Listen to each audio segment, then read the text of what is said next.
코비드-19이 여전히 유행 중입니다. 일상 활동을 하는 동안 우리 자신을 보호하기 위해 조치를 취할 수 있습니다. 실내에 있거나 몸이 안 좋은 경우 마스크를 착용하십시오. 백신과 부스터 주사를 접종받으십시오.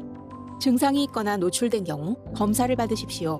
코비드-19에 걸린 경우 치료를 위해 의사진료를 받으십시오. 뉴욕, 우리는 해낼 수 있습니다. 더 자세한 정보는 nyc.gov/health/코로나바이러스를 방문하세요. 본 프로그램은 미주 최대의 한인은행에서 이제 아시아계를 대표하는 은행으로 희망을 설계하는 전문가들의 은행 뱅크 오브 호프가 지원합니다.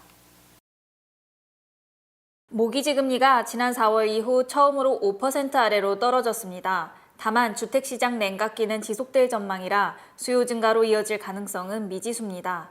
4일 국책모기지 업체 프레디맥에 따르면 30년 고정모기지 이자율은 이번 주 4.99%를 기록했습니다. 하지만 부동산 자산이 대세 하락으로 자리 잡은 상황이라 시장 가격 변화에 영향을 미치기는 힘들다고 전문가들은 분석하고 있습니다.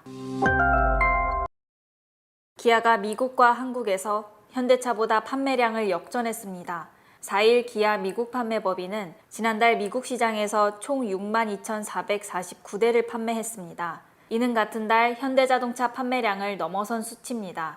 또 기아는 한국 시장에서도 31만 3,887대의 실적을 거둬 현대차보다 소폭 앞섰습니다.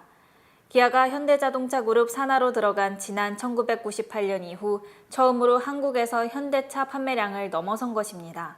기아의 브랜드 혁신과 디자인, 다양한 모델 라인업은 세계적인 호평을 받고 있어 한국 자동차 브랜드의 판도가 뒤바뀔 것으로 전망됩니다.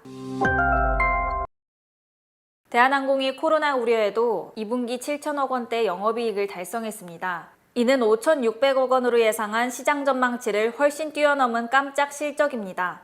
이러한 결과는 화물 사업의 선전에 여객 수요의 회복세가 더해지면서 호실적이 가능했다는 분석입니다.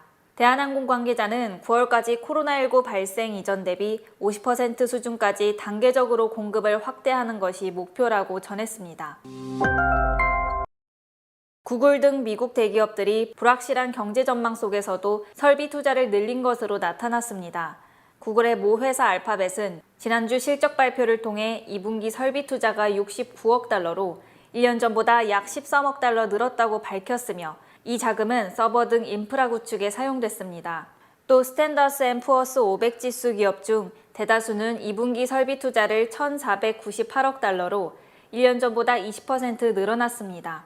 특히 설비 투자 증가율이 자사주 매입 증가율을 앞서는 등 여유 자금을 미래 성장성 확보에 투입했습니다. 이는 경기 침체 우려 속에서도 기업들은 향후 경제를 긍정적으로 평가하고 있다는 분석입니다. 지난 6월 에너지 제품 수출이 급증하면서 무역수지 적자가 크게 개선됐습니다. 연방상무부는 지난 6월 상품과 서비스 등 무역수지 적자가 796억 달러를 기록해 지난 5월보다 6.2% 줄었다고 발표했습니다.